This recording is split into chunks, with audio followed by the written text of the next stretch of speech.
তবা সাকিবের সাথে কাজ করেছো, আবার হচ্ছে নিশুর সাথে কাজ করেছো। আমি যদি একটু স্ট্রেটলি একটা প্রশ্ন করতে চাই, আসলে দুইটা তো দুই ঘরানার জিনিস, মানে তোমার কাছে আসলে কি মনে হয় যে আসলে কোন প্ল্যাটফর্মে আসলে নিজেকে খুব স্বাচ্ছন্দ্য ফিল করছো, যে ওটিটি প্ল্যাটফর্মগুলোতে না মেন স্ট্রিম ফিল্মগুলোতে?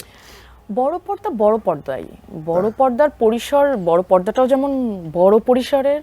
এইখানে মানে দেখা যায় কি ওটিটিতে কাজ করলেও দর্শক দেখে, অবশ্যই। সেখানের কাজের মধ্যে আমরা অনেক ধরনের গল্প খুব ইজিলি দেখাই দিতে পারি, ক্যারেক্টারের ভেরিয়েশন থাকে, ডিফারেন্ট ক্যারেক্টার প্লে করার ওই স্কোপ থাকে, মানে এই জায়গাটাতে আমাদের কাজ করতে আমরা আরো স্বাচ্ছন্দ্য বোধ করি। কিন্তু বড় পর্দার বিষয়টাই না অন্যরকম।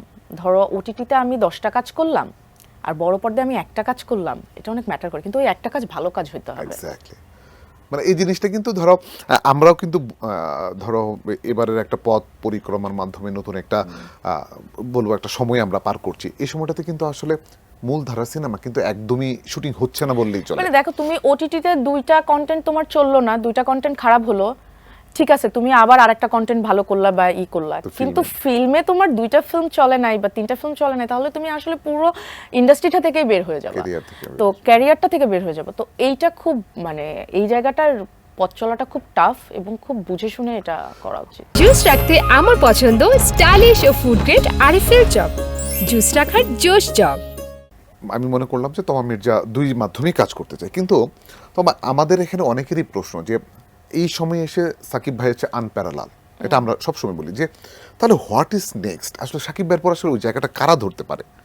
হয় না যে তোমার পছন্দের কিছু জায়গা আছে যে আমার মনে হয় যে এই মানুষগুলো আসলে সাকিব ভাইয়া মনে হয় না আগামী 10-15 বছরে আর জায়গা ছাড়তেছে, তো ওই চিন্তা 10-15 বছর পরে করা যাবে, এখন আসলে করে খামাখা এই যে আনন্দটা, একটা ঈদের যে একটা রমরমা একটা পরিবেশ তৈরি হয়েছে, যে দাগি আসতেছে আফরান নিশোর, ওইদিকে সাকিব খানের বরবাদ আসতেছে, ওইদিকে জঙ্গলি আসতেছে সিয়ামের, এই যে একটা আনন্দ ঈদ আমেজ, এই জিনিসটা নষ্ট করার কোনো দরকারই নাই। আমার কথা হলো যারাই এখন কাজ করছে, সাকিব ভাই তো ইন্ডাস্ট্রিটাকে টেনে নিয়ে আসছে একদম, এবং এখনো টেনে নিয়ে যাচ্ছে। ইন্ডাস্ট্রির যে অবস্থা, আমার মনে হয় যে ওই যেটা বললাম, আরো 10-15 বছর ওনার এই পরিশ্রম করে যেতে হবে, ওনাকে এই কাজ করে যেতে হবে ইন্ডাস্ট্রির স্বার্থে আমাদের জন্য। তো এর বাইরে যারা, যেমন নিশো ভাই এখন ফিল্মে এসছেন, উনি একটা অলরেডি হিট মুভি দিয়েছেন, আমি আশাবাদী দাগিও আমাদের হিট যাবে, উচিত যাওয়া, এবং এরপরে উনি আরো ফিল্ম করবে। তো এরকম করতে করতে ওনার জায়গাটাও ফিল্ম ইন্ডাস্ট্রিতে স্ট্রং হয়ে যাবে। এখন আমরা যেমন ওটিটি নাটক বলতে আমরা নিশো ভাইকে মানে চোখ বন্ধ করে আমরা নিশো ভাইয়ের কম্পিটিটর দেখি না, বা ওনার বাইরে মানে আর কাউকে চিন্তা করতে পারি না, উনি ফার্স্ট প্রায়োরিটি।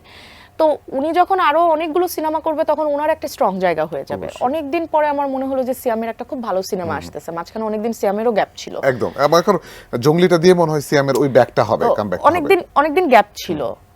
তো আমার মনে হয় জঙ্গলির যতটুকু আমি দেখছি আমার কাছে অনেক ভালো লাগছে, আমি ডিফারেন্ট একটা সিয়ামকে দেখছি।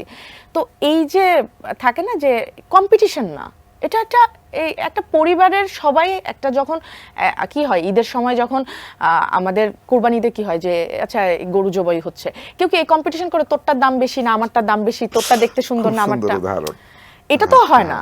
পরিবারে যখন একসাথে অনেকে কুরবানি দেয়, তখন সবাই একসাথে মিলে ওই আনন্দটা উপভোগ করে।